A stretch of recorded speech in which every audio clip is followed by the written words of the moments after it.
Hi, I'm Abby, and I have a website. It's abbynormalswisdomquest.com.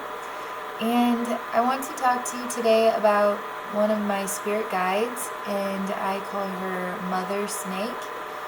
She would be a representation of goddess energy, of snake goddess energy, feminine energy.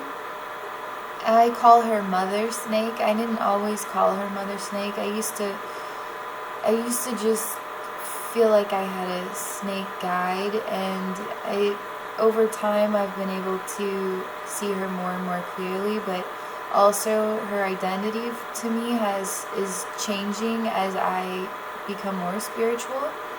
So there's a lot to tell you about the spirit guide, because this goes beyond just her being a spirit. This also goes into her being having been a physical part of my life. I didn't discover, so I'm somebody who has liked snakes my whole life. I actually adore snakes. I love snakes. I used to skip recess at school so I could go find picture books at the library and look at snakes and read about snakes. I have like a very interesting relationship with snakes. And as I got older, and I'm obviously a very spiritual person, but living in the real world, I was not raised with this type of spirituality.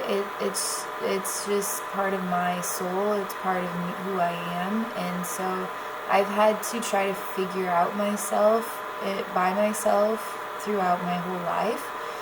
And to try and do that has been very challenging for me.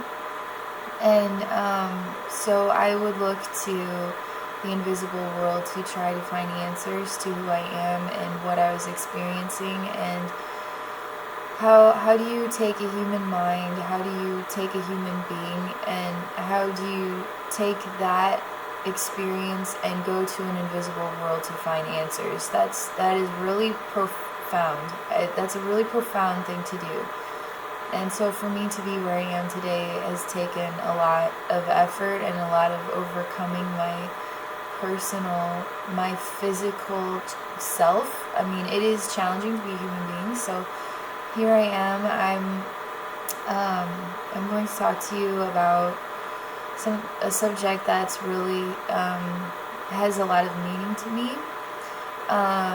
So it's okay. So I'm going to just keep trying to talk to you about this, because it is such a huge topic that is really hard for me to know where to start, because I could start in so many places.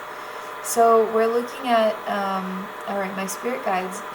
She's a snake. She is not just female, she is also male. So as I have grown older, her appearance is no longer just a woman. It is no longer just a snake, and then now it's no longer just a woman, and now it is a beautiful naked woman with snakes coming out of her back side. So I only see her from the front. I have no need to really see her, examine her. So I don't know what she looks like from behind. but snakes are coming out of her backside, and she, like arms, like really long arms, but they're snakes. And then she has 2 arms, 2 legs, and she's a beautiful woman. But she has she has a masculine, a penis. So she's a beautiful naked woman with snakes coming out of her back, and then she has a penis. So she is a representation of both male and female, of an infinite world, which the snake obviously represents an infinite, timeless world.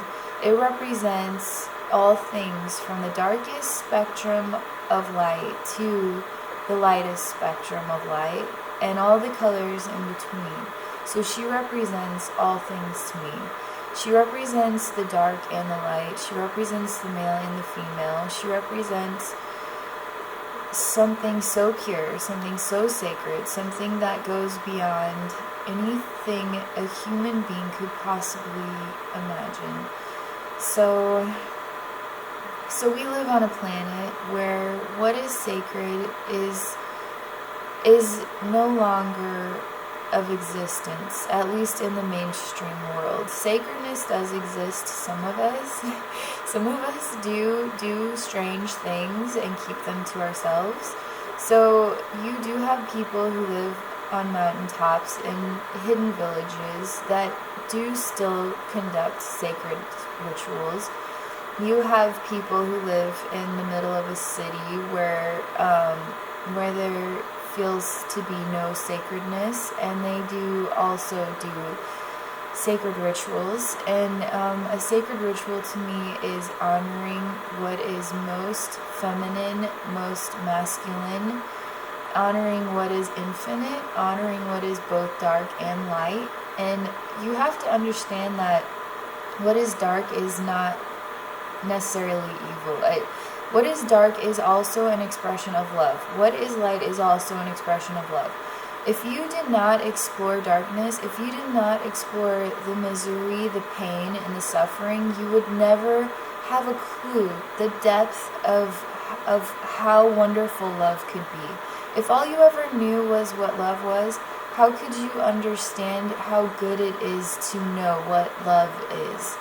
So you have to honor and respect and feel blessed by the pain and suffering that you endure in your life, because it really is a gift in allowing you to feel what joy, how wonderful it is to feel love, how wonderful it is to feel joy. Trust me, I don't enjoy pain and suffering. Nobody enjoys pain and suffering.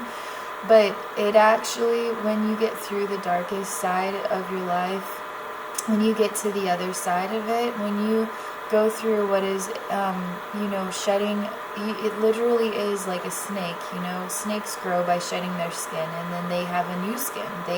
They are like reborn. They are rebirthing themselves through shedding their skin. And life is like that. You go through stages of your life and you develop, and you can look back and say, wow, if that never happened, I would not be the person that I am today. And as much as I hated going through that, I am so glad I did go through that, and just so that I can have what I have now, because that experience made me so much wiser, so much more developed. And so going through the pain and suffering, the dark side of light, you get in, you learn, you develop, your soul becomes deeper, more enhanced, more than it was before. And when you make it to the end of that experience, you're ready to shed the skin. You're ready to show off the new you. That experience develops you. You now are ready to show off the new you, which is a whole new, clean, glistening skin. And so snake is a representation of development too, it is the most profound. It is the most, I think because I have such a connection with it, obviously it means a lot to me. Some people love, wolves. Some people love owls. Some people, everybody has an animal that they love. Like some people love cats. Like there is sacredness in every expression, and animal expressions are still in their physical form a representation of spiritual expression. Spirit and physical are connected as one. You have to remember that. Even though you feel like you're in a physical body and then you die one day and go to heaven, you're actually already in heaven. You're just exploring a tiny pinch of a whole mind, of a whole source energy.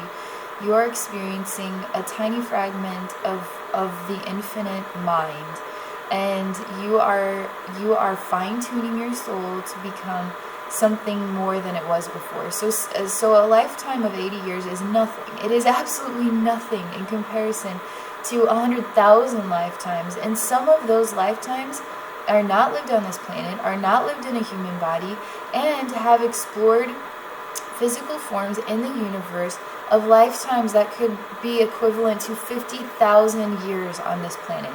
That sounds insane to a human mind, to what feels like, 80 years of life could feel like an eternity, and you just want it to be over, and you just want to enjoy heaven for all eternity. Well, guess what? You're already in heaven.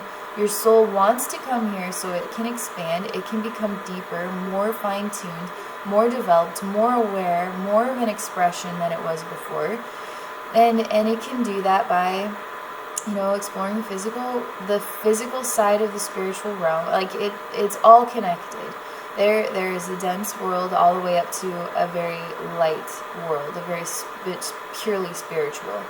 And you could be in a physical form that is also so high on a spectrum of density that it could almost feel spirit, but you are still in a physical, what would be a physical body. But that connected, that close, that attuned to spirit, that you would be that light and airy.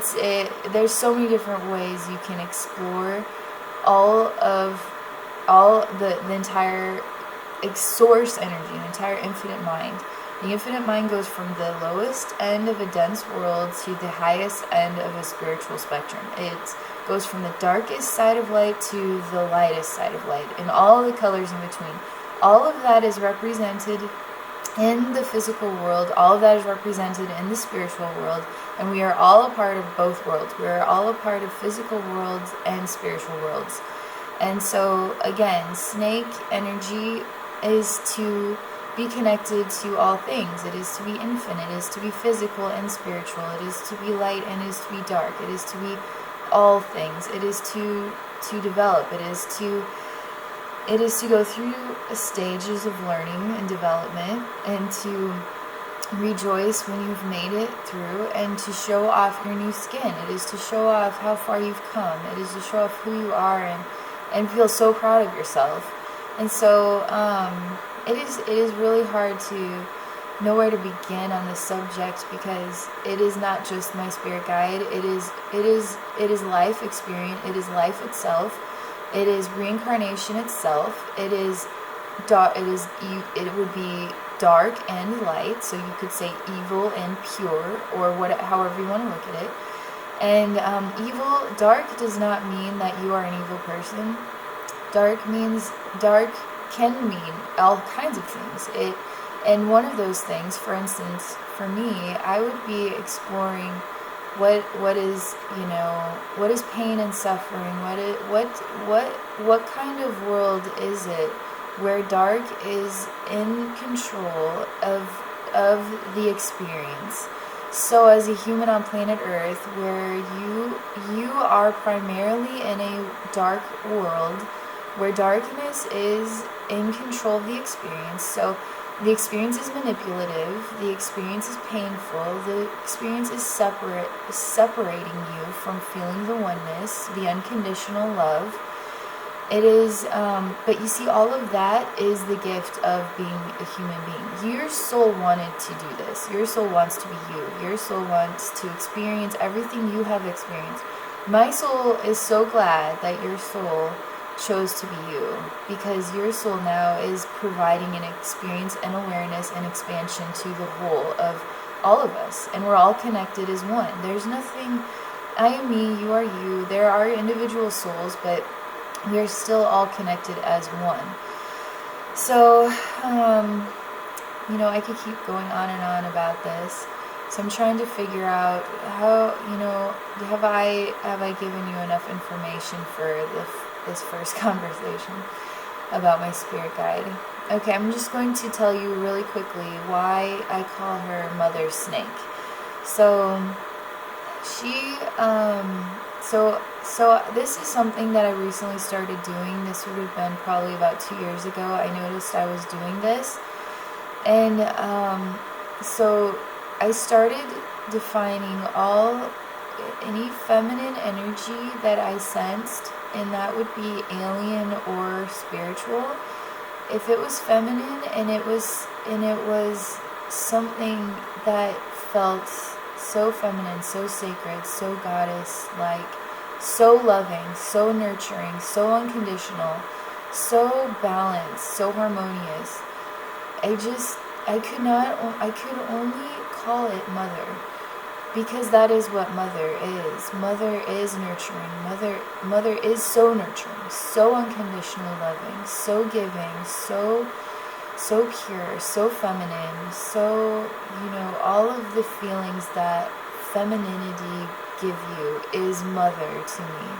And so for me to call her Mother Snake is like the most purest way, purest name, purest definition for her meaning to me, for my experience of her presence in my life. And so we also have what we call Mother Earth. So when you say Mother Earth, what are you truly saying? You are saying she is the most unconditional, unconditionally loving, purest form of feminine, nurturing, giving energy. And the way that we treat Mother Earth is not sacred, is not in the way that we define her. It is a disgrace. I mean, how we treat our planet is a disgrace to what we call our planet even. We call nature Mother Earth, and we are not purifying her. We are not honoring her. We are not treating her with a divine, sacred, loving energy. And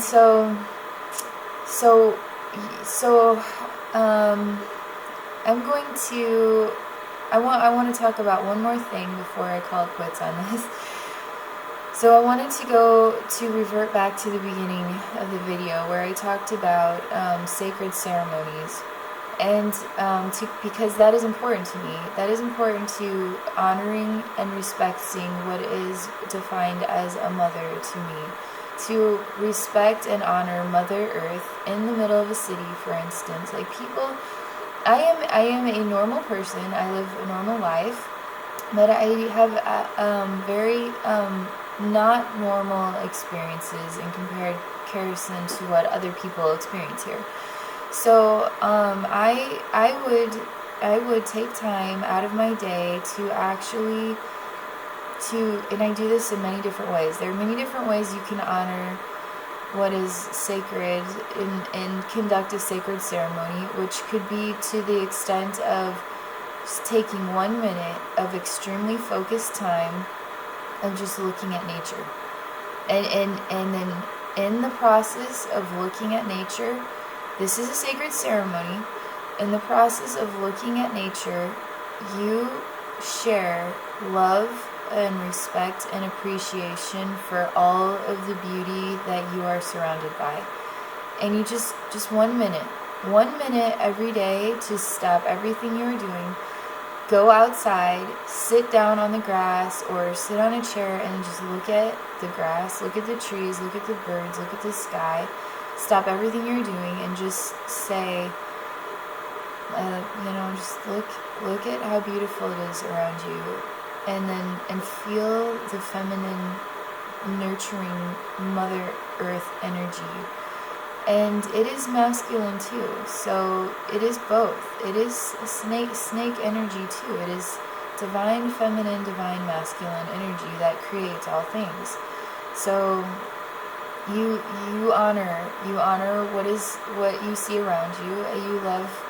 You share love and respect with that. And sacred ceremony is the process of intentionally doing something and intentionally sharing a response towards it and an intention.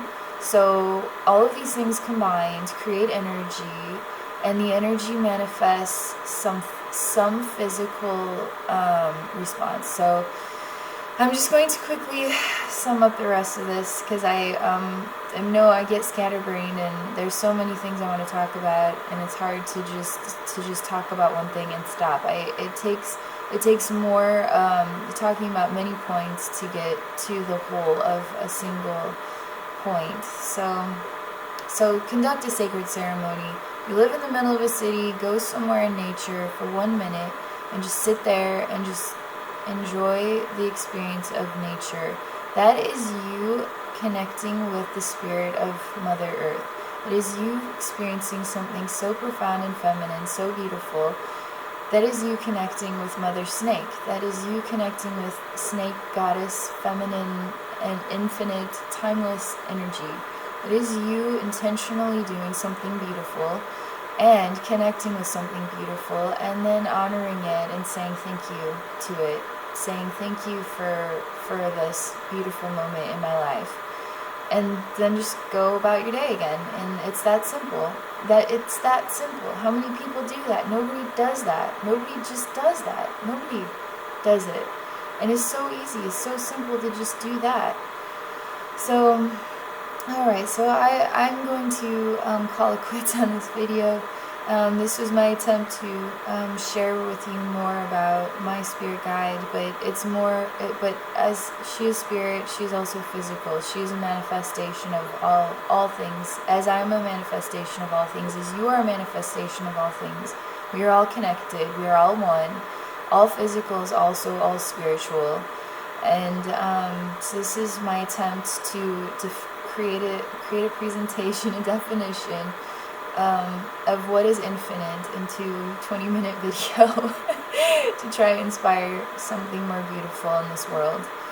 So that's all I'm going to say. Thank you for watching, and please share your thoughts. Feel free to subscribe, and there's plenty more videos to come.